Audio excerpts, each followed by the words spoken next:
अस्सलाम वालेकुम। आप देख रहे हैं टेबल टॉक और मैं हूं आज़म चौधरी। आईएसआई के साबिक डीजी जनरल फैज़ हमीद, उनको सज़ा दी गई, कोर्ट मार्शल हुआ। एक अदारे के अंदरूनी अकाउंटेबिलिटी का एक सिस्टम है जो फ़ौज ने साबित किया अपने एक इतने बड़े अफसर को सज़ा दे के, जिससे ये चीज़ भी साबित हुई कि अब पाकिस्तान में कोई भी अनटचेबल नहीं है। जो भी गलत करेगा उसको सज़ा जज़ा उस निज़ाम में से गुज़रना पड़ेगा। लेकिन उसके ऊपर अहले सियासत क्या बात कर रहे हैं, और अहले सियासत जब से कल से 2 दिन हो गए इस सज़ा हुए, जब से सज़ा हुई है हम देख रहे हैं तमाम लोग अपना अपना मतबा नज़र उसके अंदर जो दे रहे हैं, उसमें उनकी ख्वाहिशात ज़्यादा नज़र आ रही हैं। और ये नज़र आ रहा है कि सियासतदानों को इसी तरह कोर्ट मार्शल किया जाए और जो अहले सियासत उस वक़्त जनरल फैज़ हमीद या उस किस्म के जो भी ऑफिसर्स या जो बरसरे इक़्तिदार लोग थे उनके साथ जो मुंसलिक थे, उनके ख़िलाफ़ भी इसी तरह की कोई सज़ाएँ दी जाएँ, कार्रवाइयाँ की जाएँ। ये सारा मामला क्या है, इस हवाले से हम बात करेंगे। मेरे साथ स्टूडियो में यहाँ पे मौजूद हैं सीनियर तज्ज़िया निगार एंकर पर्सन है जनाब निशाद अहमद साहब, उसके साथ साथ सीनियर तज्ज़िया निगार मुजाहिद जाफ़री साहब।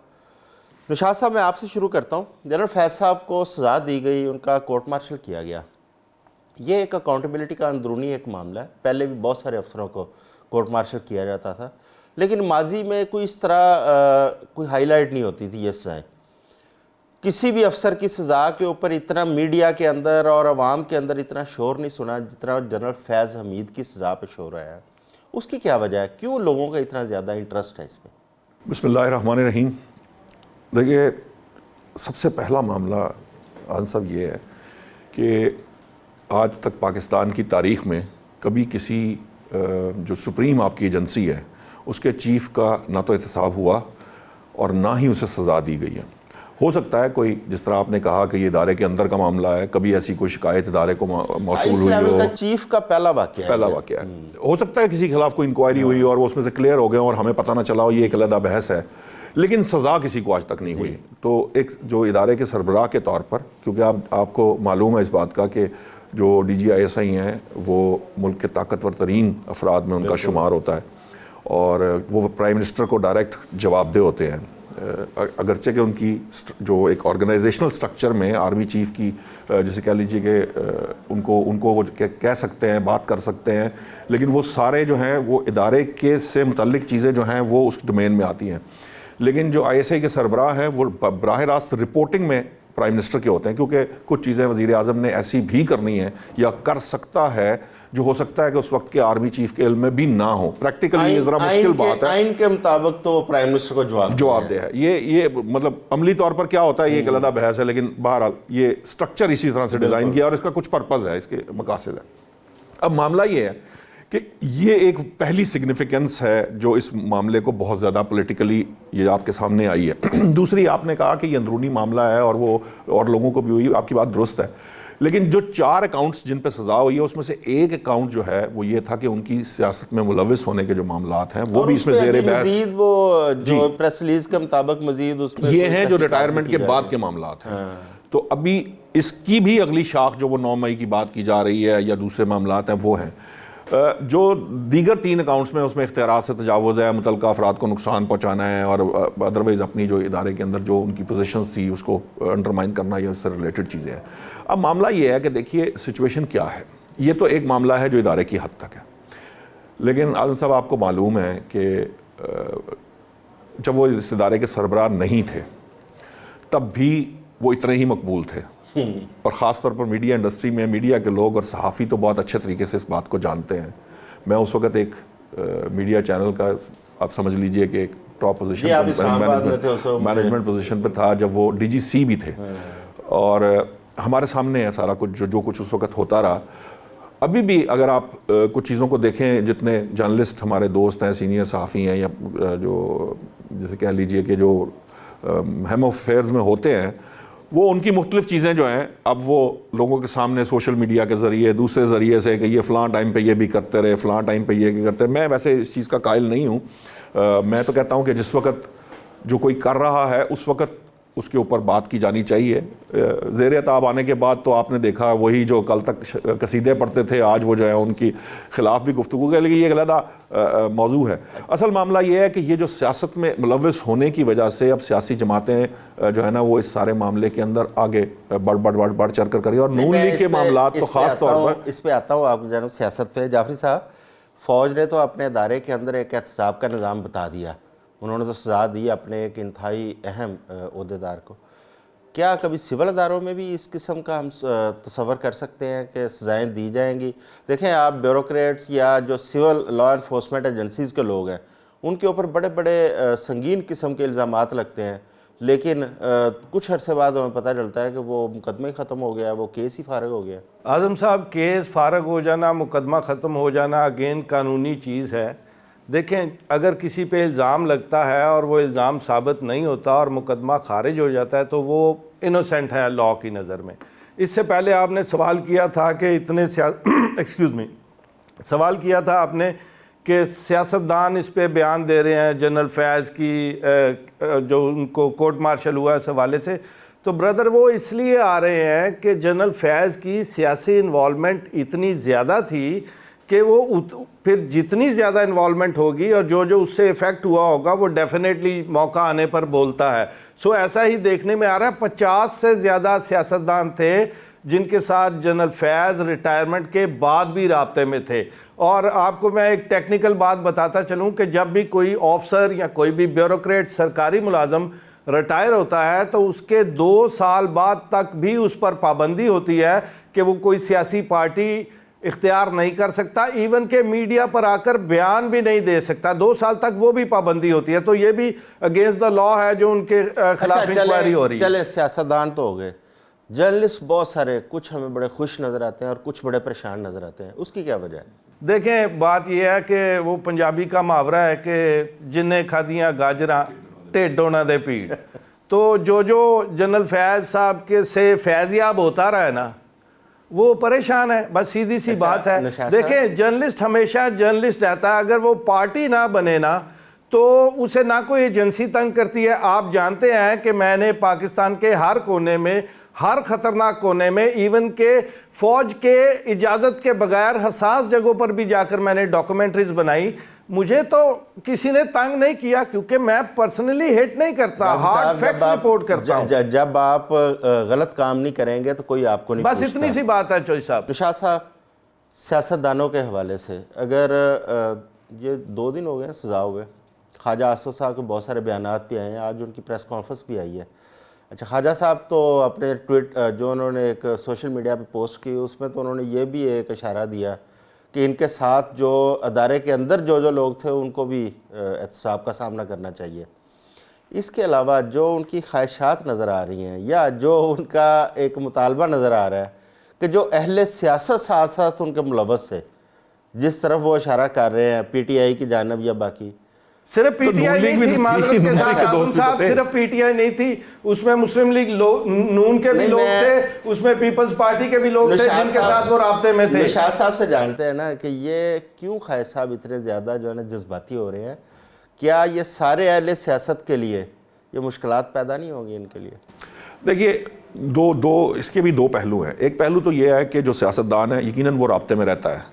अब ये तो ऑफिसर को चाहिए कि वो अपने कोड ऑफ कंडक्ट के मामले में वो खुद ध्यान रखे कि उसने क्या करना है क्या नहीं करना। ये एक एरिया है इस बात को करने का। दूसरा एरिया ये है, देखिए, जो ख्वाजा साहब वाला मामला है ना, वो ये है कि ये तो नून लीग की लॉटरी निकल आई ना। आप एक तरह से देखेंगे वो उनकी उम्मीद बार आई, क्योंकि आपको याद होगा लंदन से बैठ के गुजराल जलसे में जो गुफ्तगू की गई थी नवाज शरीफ साहब की तरफ से, उन्होंने तो बरमला जो जनरल फैज़ का भी नाम लिया था और फिर जो बाजवा साहब है उनका नाम भी लिया था और बता दिया था कि जो आप कर रहे हैं आपको उसका हिसाब देना पड़ेगा। मैं गुजरांवाला जलसा भी यहाँ पे थोड़ा सा आपको इंटरप्ट करता हूँ। तो खुर्रम दस्तगीर साहब, उनका वो हल्का था जी जी, क्योंकि जलसा उन्होंने वो अरेंज किया था, वो जो एक इंडोर मीटिंग थी या जलसा।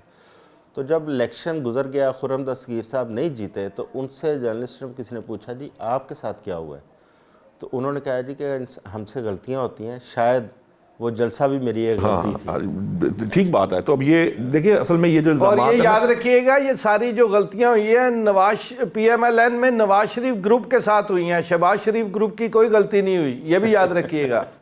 अब ये तो अब उनकी पार्टी के अंदर के मामलात हैं। नहीं, मैं तो हार्ड फैक्ट्स पेश कर रहा हूं, अंदर के मामलात नहीं है। आप देख लें, जो नवाज शरीफ के करीब था वो इलेक्शन में हार गया, और जो शहबाज शरीफ के करीब था, ये हार्ड फैक्ट्स है मेरे भाई। वो जाफरी साहब इसलिए कि उस वक्त जिस वक्त नवाज शरीफ साहब खुद प्राइम मिनिस्टर थे, तो उनका जो उनके करीब लोग थे, चूंकि वो उस वक्त इक़्तिदार में थे, और उनकी चूंकि अल्टीमेटली जब आप इक़्तिदार में हैं तो आपकी कहीं रंजिश बनेगी, कहीं बेहतरी आएगी, कोई दोस्ती बनेगी, तो वो चूंकि हेम ऑफ अफेयर्स में उस वक्त वो थे, तो इसलिए वो यकीनन निशाना बने। शहबाज शरीफ साहब तो पंजाब में थे और उनकी टीम भी पंजाब में थी, और पंजाब में तो बराह रास्त इस तरह का मामला जो वफाकी सतह पे वो होता नहीं है। ये बहरहाल इस पे जब ये इलेक्शन हुआ है, इससे पहले वजीर आजम रहे हैं मियां मोहम्मद शहबाज शरीफ, इन इलेक्शन से पहले गवर्नमेंट में, अगर आपको याद हो। पीडीएम और चीज है, उस वक्त तक तो मामलात बिल्कुल और तरफ जा चुके थे ना। जाफरी साहब देखिए उस वक्त तक जो फैज हमीद का किरदार है वो आईएसआई से जो उनको वहां से ओहदे से हटाकर उनको कोर कमांडर पेशावर लगा दिया गया, और फिर उसके बाद वो बहादुर पर गए। बात ये कि वो आईएसआई तब्दील हो गया मामला। मैं आपसे ये जानना चाहता हूँ कि अगर इस वक्त ख्वाजा आसिफ साहब जो गुफ्तगू कर रहे हैं, जिस तरह का उनका मुतालबा नज़र आ रहा है उनकी गुफ्तगू में, क्या वो पीपल्स पार्टी और नून लीग का, अगर हम थोड़ा सा माजी में देखें ना, एक दूसरे के ख़िलाफ़ इनकी लड़ाइयाँ, और इस वक्त हर वक्त एक पार्टी ख्वाहिश होती थी कि दूसरी पार्टी को ख़त्म कर दिया जाए, दूसरी ख्वाहिश होती है उसको ख़त्म। आज हमें दोनों पार्टियों की जानिब से यही एक ख्वाहिश नज़र आ रही है कि तीसरी पार्टी को ख़त्म किया जाए, क्योंकि वो सबसे टफ टाइम उसमें। क्या ये जमहूरियत के लिए, अहले सियासत के लिए ये नुकसानदेह है, फ़ायदेमंद है? देखिए, पहली बात तो ये है कि किसी के चाहने से या किसी के करने से सियासी जमात खत्म नहीं हो सकती। ये तो बड़ी लिखी पड़ी बात है ना, इसके अंदर तो दो राय मेरे ख्याल में होनी नहीं चाहिए। अब मामला ये है, आप किसी के लिए मुश्किलात पैदा कर सकते हैं, आप उसका रास्ता रोकने की कोशिश कर सकते हैं, वो हर जमात करने की कोशिश करती है। अब हमारे यहाँ तो सिस्टम ही है ना, हम टांग खींच कर ऊपर चढ़ना चाहते हैं ना, अपनी एबिलिटीज़ पे आगे जाना नहीं चाहते। तो ये तो मिजाजन तो ये मामला है पाकिस्तान के अंदर। अब मामला ये है, देखिए, जो पीपल्स पार्टी और नून लीग चाहती है, ख्वाहिशात उनकी यकीनन है, लेकिन आपने देखा कि सेनेटर फैसल वाडा ने पिछले कोई हफ्ते 10 दिन में जितनी उनकी पेशगोइयाँ थी वो सारी सच साबित हुई, इससे पहले भी होती रही हैं। उनकी जो गुफ्तगू है ना वो बड़ी अहम है, क्योंकि उन्होंने कहा कि उन्होंने बड़े बासानी क्लीन चिट दे दी हुई है बाजवा साहब को। अब नून लीग जितनी मर्जी ख्वाहिश, अभी फ़िलहाल ये जो मैं फिल वक्त की बात कर रहा हूँ, अनटिल एंड अनलेस, देखिए ये जब जो फैज़ हमीद का केस है ना, ये इसमें समझने की ज़रूरत है। ये टॉप सिटी का मामला जब शुरू हुआ, सुप्रीम कोर्ट गया, सुप्रीम कोर्ट से कोर्ट ऑफ इंक्वायरी मुकर्रर हुई। कोर्ट ऑफ इंक्वायरी के अंदर सफिशिएंट एविडेंस मौजूद थे जिनकी बुनियाद पर इंटरनल इंक्वायरी हुई फौज के अंदर, उनके अपने सिस्टम को रिवोक करके वहाँ पे इंक्वायरी की गई। उस इंक्वायरी की बुनियाद पर यह फैसला किया गया कि इनका फील्ड जनरल कोर्ट मार्शल होगा। ये एक प्रोसेस है। हाँ, ठीक है। अब मामला यह है कि मेरी ख्वाहिश या आपकी ख्वाहिश का मामला नहीं है। अगर बाजवा साहब के खिलाफ वो एविडेंस जो कि इदारा ये समझता है कि वो कॉग्निजेबल हैं और उनकी बुनियाद पर कोई मामला आगे बढ़ाया था, फिर वो उसकी इंक्वायरी करें। आपको याद होगा DGISP ने बड़े वाज़ेह अल्फाज में कहा था कि हम इल्ज़ामात की बुनियाद पर या ख्वाहिशात की बुनियाद पर हम किसी के खिलाफ कार्रवाई नहीं कर सकते, हमारे पास सफिशिएंट प्रूफ होंगे तो हम बात करेंगे। तो जो ख्वाजा आसिफ साहब हों, पीपल्स पार्टी हो, कोई भी हो, इवन पाकिस्तान तरीके इंसाफ होगा, तो इस वक्त पाकिस्तान तरीके इंसाफ की भी ये ख्वाहिश है कि जनरल बाजवा के खिलाफ कार्रवाई। लेकिन जो सेनेटर फैसल वाडा ने कहा है, अभी तो फिलहाल उन्होंने क्लीन चिट दे के ये कह दिया है कि जी वो तो उनकी गलती ज़रूर थी या उनकी नेग्लिजेंस या नाअहली ज़रूर थी, लेकिन वो उनकी कनाइवेंस मौजूद नहीं थी। तो फिलहाल तो ये बात, इसको आप समझें कि जो स्पोक्समैन कह रहे हैं या बात कर रहे हैं वो अभी फ़िलहाल इसी लेवल तक है। हाँ, ये हो सकता है, ये पॉसिबिलिटी है कि चूंकि उनका जो केस अब चल रहा है, जो फैज़ हमीद साहब का केस अब चल रहा है, चूंकि वो मामला जो है उसके अंदर जो उनकी ऑफिशियल सीक्रेट एक्ट की खिलाफ वर्जी भी इन्वॉल्व है, क्योंकि आपको पता चला है कि बड़े बावसूख ज़राए से ये बात बाहर आई है कि कुछ ऐसे डॉक्यूमेंट्स उनके पास से निकाले गए उनके दफ्तर से जो उनके पास नहीं होने चाहिए थे आफ्टर रिटायरमेंट। तो जब इसकी फर्दर चीज़ें आगे प्रोसीड होंगी और साथ उनकी जो सियासत में, और 9 मई की जब बात की जा रही है कि अगर वो प्लानर के तौर पे या वेटर के तौर पे या फैसिलिटेटर के तौर पे उनका कोई किरदार था और उसके अंदर जो है कहीं पर कोई ऐसा लिंक या ऐसी लीड डेवलप हो जो जनरल बाजवा की तरफ ले जाती हो, तो फिर पॉसिबिलिटी है कि कोई प्रूफ आ जाए तो उनकी तरफ भी कोई कार्रवाई का इम्कान हो। लेकिन अभी तक ये सारे मामलात हैं ख्वाहिशात के। पॉलिटिकल पार्टीज बहुत सारी ख्वाहिशात करती हैं। जाफरी साहब, आपने ख्वाजा आसिफ साहब का कोई इंटरव्यू 2-3 मुख्तलिफ उन्होंने फोरम्स के ऊपर बात की कि अप्रैल 2019 में जनरल फैज़ हमीद साहब ने, जनरल बाजवा साहब ने उनसे बात की कि आपको हम अप्रैल तक दे देते हैं पंजाब गवर्नमेंट और साल के एंड पे दे देंगे फेडरल गवर्नमेंट। अच्छा, उस वक़्त क्या ये सियासत में मुदाखलत नहीं थी? उसके बाद जब अदम एतमाद की जाती है तो मौलाना फजलुर रहमान का ये कहना है कि हमें तो कुछ भी नहीं पता था, हमें तो ऑर्डर दिया गया, और इन्हीं दो शख्सियात का उन्होंने नाम लिया कि हमें तो ऑर्डर दिया गया, जो हमें कहा गया हमने वो कर दिया। मैंने आपको बताया कि 50 से ज़्यादा सियासतदान थे, यही वो आप पीटीआई की तरफ इशारा कर रहे थे, सिर्फ पीटीआई को कसूरवार मत ठहराएं, इसमें पीपल्स पार्टी के भी लोग थे, इसमें मौलाना साहब का भी आपने नाम ले लिया।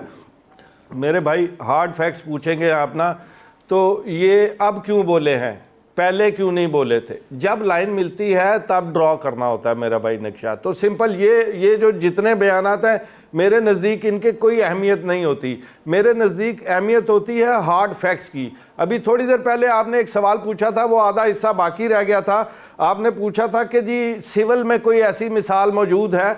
बिलाशुबा फ़ौज एक ऐसा मुनज़्ज़म इदारा है जिसका अपना मैकेनिज़्म है, पर मैं आपको याद दिलाऊं कि जनरल मुशर्रफ को हमारी सिविल अदालत ने ही सज़ा दी है। सिविल अदालत ने इससे बड़ा चीफ ऑफ आर्मी स्टाफ को के लेवल के बंदे को सज़ा देकर ये अपनी अदलिया की जो साख है उसको बेहतर किया हुआ है, तो उसका जवाब भी मौजूद है। एक मिनट, दूसरा आप ये है कि कोर्ट मार्शल होता। एक मिनट, यहाँ पे जनरल मुशर्रफ को सज़ा दी गई, जनरल मुशर्रफ को क्या पाकिस्तान की एजेंसीज वापस लेके आई या हुकूमत वापस लेके आई?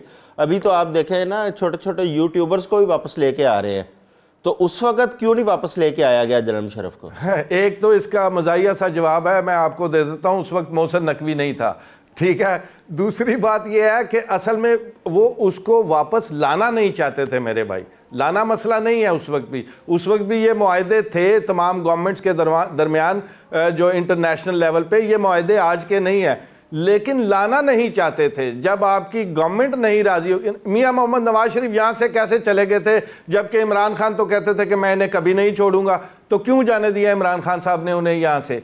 तो मेरे भाई हाथी के दांत दिखाने के और होते हैं, खाने के और होते हैं। पार्लियामेंट में ये आपको एक दूसरे से गुस्सा करते नजर आते हैं, इनको कभी असम्बली से बाहर किसी शादी में या असम्बली के कैफेटेरिया में बैठे देखें, आपको इनकी मोहब्बतों का अंदाज़ा हो जाएगा। निशात साहब, बार बार एक ही बात होती है, सियासी मुदाखलत, सियासी मुदाखलत।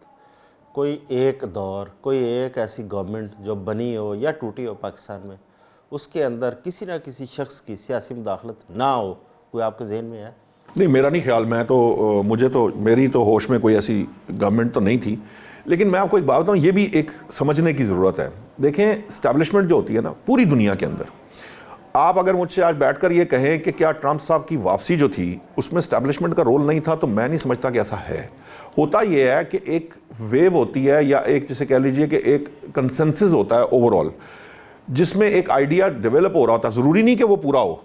ये भी ऐसी भी मिसालें दुनिया में मौजूद हैं कि इस्टेब्लिशमेंट ने चाहा लेकिन वो कर नहीं पाई। जिस तरह से इस वक्त के बारे में बात की जा रही है कि जो ट्रंप के अंदर एक ख़ास तरह की इस्टेब्लिशमेंट जो थी वो नहीं चाहती थी कि भाई वो वापस आए, वो डेमोक्रेट्स को आगे कंटिन्यू करवाना चाहते थे, लेकिन ऐसा मुमकिन नहीं हो पाया। कहीं ना कहीं दुनिया के हर मुल्क में इस्टेब्लिशमेंट कहीं ना कहीं अपना रोल अदा कर रही होती है। अब होता क्या है, हमारे यहाँ ये ज़रा थोड़ा सा मामला इसलिए बढ़ गया है और थोड़ा सा ओपन भी ज़्यादा इसलिए हो गया है कि हम ज़रा ना थोड़ा जैसे कहते हैं कि ज़रा ज़्यादा बदतमीज़ी और बदतहजीबी बद अखलाक़ी के साथ ये काम करते हैं। मतलब आप एहतियात मोहतात रह के काम नहीं करें। जिस तरह ये भी फैज़ हमीद की मिसाल सामने आई है, मैंने ये बात इसलिए कही थी कि DGISI के तौर पे काम करना के मामलात तो बाद में आएंगे ना। जब वो DGC थे, DGC से पहले भी जब वो सेल में थे तो तब भी मामलात कुछ और थे। जाफर साहब ठीक कह रहे हैं कि 50 सियासतदानों की बात है, शायद इससे भी ज़्यादा उनके साथ उनके राब्ते हों। मामला ये है कि राब्ता होना बुरी बात नहीं है, असल चूंकि वो काम इस तरह का करते आ रहे थे, ये वो शुरू से पॉलिटिकल उसके साथ ज़्यादा अटैचमेंट थी उनकी।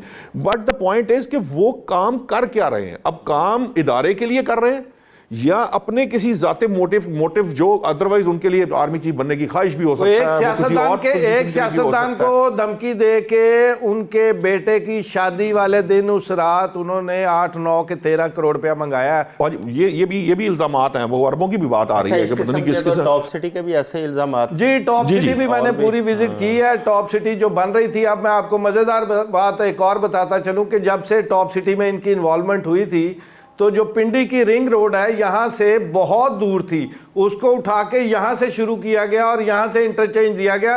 वो पिंडी रिंग रोड करप्शन के पीछे भी जन्नत साहब की खासी मेहरबानियाँ शामिल हैं। तो असल में बेसिक मामला ये है कि जो चीज़ देखने वाली होती है वो ये है कि कुछ काम ऐसे जो फ़र्ज़ कीजिए कि मैं एक फ़र्ज़ कीजिए एक पोजीशन पे हूँ और मैं अपने बॉस की उसमें लाए बगैर या इदारे की मर्ज़ी के बगैर अगर मैं कोई ऐसा काम कर रहा हूँ जो कि मैं अपनी के मुफाद के लिए या मैं किसी दूसरे अपने किसी ताल्लुक़ के मुफाद के लिए ये काम कर रहा हूँ, तो अल्टीमेटली वो फिर जो है वो उसका अंजाम फिर इसी तरह से होता है। एक पाकिस्तान में ये बड़ा अलमिया है, एक स्टोरी आती है तो वो मौजूद बहस बनती है, हफ्ता 10 दिन उस पर बड़ी शद्दोमत से गुफ्तगू होती है।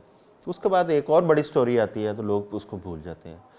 अब ये बताएं कि इस सज़ा का आपसे, मुझसे, जाफरी साहब से आम आदमी को क्या फ़ायदा या मुल्क को क्या फ़ायदा है कि हम सारी कौम इस वक्त एक ही टॉपिक डिस्कस कर रहे हैं। देखें उसका वो जो सियासत में इन्वॉल्वमेंट है, इससे पहले भी अभी बाजवा साहब के दौर में वो जो थे मेरा ख्याल है एक टॉप पोजीशन के ऊपर बंदे जो ब्रिगेडियर साहब से, जो ब्रिगेडियर का रैंक है उससे ऊपर के वो थे, मेजर जनरल थे, उनकी भी कोर्ट मार्शल हुआ, लेकिन वो आम पब्लिक के लिए इसलिए उसमें इंटरेस्ट नहीं थी कि उसकी दिलचस्पी दीगर सियासी जमातों और आम पब्लिक के लिए नहीं थी। जो कुछ फैज़ हमीद कर रहे थे वो ऐसा नहीं है कि वो कहीं पे वो रिकॉर्ड नहीं हो रहा था, या ऐसा नहीं है कि वो लोगों की नज़रों में नहीं आ रहा था। मैंने आपको इसलिए बार बार ये कह रहा हूँ कि जब वो DGC थे उससे पहले वो उनकी बातें हम तक, जर्नलिस्टों तक, और उनकी जो जिस तरह से वो काम कर रहे थे वो नज़र आता था। अब हाई हैंडेडनेस जो है वो एक वक्त तक अगर आप पोजीशन पे हैं तो उसको आप रोक नहीं पाते। तो वो जो कुछ कर रहे थे, आज ये बात तय हो गई है कि वो इदारे की मर्जी से नहीं हो रहा था, वो कहीं ना कहीं उनकी पर्सनल आदम साहब जब जो DGC थे ना ये बता रहे हैं, मुझे ये बात क्लियर। अब होता ये है कि ये इसमें जो इंपॉर्टेंट पहलू है जो आप बात कर रहे हैं, चोर रस्ते हैं वो हम बंद क्यों नहीं करते, क्यों इलेक्शन रिफॉर्म्स नहीं करते, क्यों हम जुडिशरी की रिफॉर्म प्रॉपर तरीके से नहीं करते। ये रास्ते असल में रखे ही इसलिए जाते हैं कि इनके बेनिफिशियरीज मौजूद हैं, और कल जानते हैं लोग कि हमें इधर से बेनिफिट लेना पड़ सकता है। यही वो मामला है जिसकी वजह से आप जो बात कह रहे हैं कि ये जो चीज़ें हमारे सामने आ जाती हैं हम उन पर बात कर लेते हैं, कल फिर हम आराम से बैठ जाते हैं और वो फिर हम कोई हल नहीं ढूंढते। हल इसलिए नहीं ढूंढते कि हमें उस भूल भुलैयों की ज़रूरत है। जाफरी साहब देखें, जब जर्नलिस्ट कोई निशानदेही करता है, किसी जर्नलिस्ट को गोलियां मार दी जाती हैं, किसी को शहीद कर दिया जाता है, किसी को उठा लिया जाता है। मसलन हामिद मीर को गोलियां मारी गई, अब सार आलम को गोलियां मारी गई, अरशद शरीफ को शहीद किया गया, हमारे बहुत सारे जर्नलिस्ट उनको उठा लिया गया। क्या ये गैर कानूनी, गैर आईनी काम नहीं थे? अगर जर्नलिस्ट निशानदेही करे, ना उसके मुलजम पकड़े जाते हैं, ना उस पर कोई कार्रवाई होती है, और उल्टा जो जर्नलिस्ट तनकीद करता है उसको उठा लिया जाता है, क्या वहाँ पे ये इस किस्म के कवानीन लागू नहीं होते अगर अदारे के अंदर के लोग इस किस्म की चीज़ों में मुलवस पाए जाते हैं? तो देखें चोई साहब, ये फिर मैं वही बात करूंगा, ये बात होती है एविडेंसेस की, जो पब्लिक की ज़बान। देखें, एविडेंस तो बनाना है लॉ एनफोर्समेंट एजेंसी ने, कलेक्शन तो उन्होंने करनी है एविडेंस जी की। बिल्कुल उनकी जिम्मेदारी है, और जो नहीं करता उसको सज़ा मिलनी चाहिए। असल में आपने जितने लोगों के नाम लिए हैं जिन पर भी फायरिंग हुई है, चाहे वो शहीद हुए या जिंदा बचे, हर एक के मॉडस ऑपरेंडाई भी अलहदा है, हर एक के हालात भी अलहदा हैं, हर एक की वजूहात भी अलहदा है। तो इनको इकट्ठा करके देखना खासा मुश्किल है। जहाँ तक रही, मैं आपकी बात समझ पाया हूँ कि एजेंसीज हिट करवाती हैं जर्नलिस्टों को, तो ये कोई नया काम नहीं है, बहुत अरसे से हो रहा है। जन्नत ज़िया के दौर में अगर आपको याद हो तो सहाफ़ियों को कोड़े लगते थे, तो ये तो पार्ट ऑफ गेम है जर्नलिज्म का, ये तो बर्दाश्त करना पड़ेगा। अगर सियासतदान आज मुतालबा कर रहे हैं कि सियासत के अंदर मुदाखलत करने वाले तमाम लोग उनका एहतसाब होना चाहिए, तो क्या जर्नलिस्टों को मुतालबा जायज़ नहीं है कि हमारे इस प्रोफेशन के अंदर जिन लोगों ने मुदाखलत की या लोगों को नुकसान पहुंचाया उनका भी एहतसाब बिल्कुल होना चाहिए। देखें ना, आप ये आज मैं ये करने वाली बात है, ये बड़ी अहम बात है। आप ब्यूरोक्रेट्स की बात कर रहे थे, लेकिन ये ऑल वॉक ऑफ लाइफ का होना चाहिए ना। फिर जो कारोबारी लोग हैं, आप एक कारोबारी साहब हैं, वो कहते हैं जी मुझसे 4 अरब 5 अरब 6 7 अरब ले गए। भाई आप क्या कर रहे थे, आप क्यों आपने दिए? बिल्कुल पॉइंट ये है, आप ये क्यों दे रहे हैं? आप किसी वजह से दे रहे हैं ना। अब ये जाफरी साहब ने एक हवाला दिया कि जी वो शादी में जो है वो इतने करोड़ ले गए। भाई वो क्यों दे रहे थे? जो मुस्लिम लीग नून के सेनेटर थे और उनके बेटे आज MNA हैं जिनकी बात की जा रही है, और इसी तरह से सहाफ़ी हैं। हमने पैरा ट्रूपर्स नहीं देखे, हम सहाफत करते रह गए और कुछ लोग आए, क्योंकि वो पैरा ट्रूपर्स क्यों पैदा किए गए थे? वो पैरा ट्रूपर्स इसलिए पैदा किए गए थे कि मैं और आप सवाल होते हैं, पता नहीं आप देख, मैं नाम लूंगा तो बहुत दूर चली जाएगी बात। टाइम हुआ है एक ब्रेक का, हमारी ख्वाहिश है कि जिस तरह आर्मी के अंदर एक अकाउंटेबिलिटी का सिस्टम है, इसी तरह सिविल जो डिपार्टमेंट्स हैं उनके अंदर भी ऐसा ही एक निज़ाम होना चाहिए। जो गैर कानूनी गैर आइनी कामों में मुलव्वस हैं लोग, चाहे वो ब्यूरोक्रेट्स हैं, चाहे पॉलिटिशियन, चाहे आम आदमी है, चाहे बिजनेसमैन है, उनके ख़िलाफ़ भी एहतसाब का ऐसा ही एक मजबूत निज़ाम हो ताकि अवाम का जो एतमाद है वो बहाल हो अपने अदारों के ऊपर, अपनी अदलिया के ऊपर।